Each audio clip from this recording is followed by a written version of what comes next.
You ask Tiger to solve. This deals with linear equations with one unknown. The final result is w equals negative 96 over 25. Let's solve it step by step. Swap sides.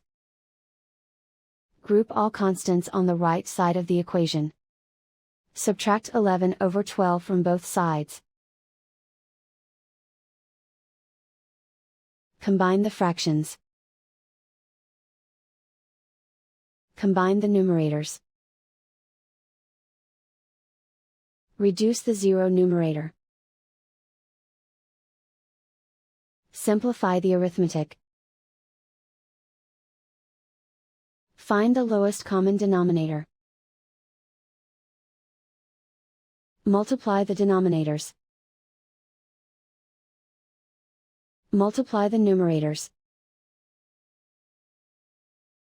Combine the fractions. Combine the numerators.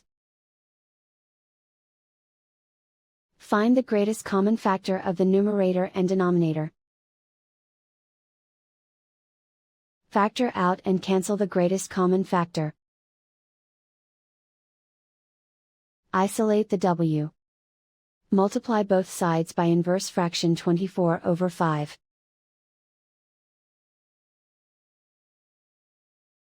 Group like terms. Multiply the coefficients. Simplify the fraction.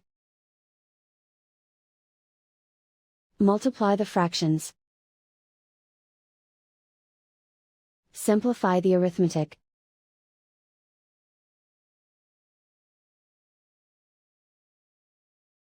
And so the final result is w equals negative 96 over 25.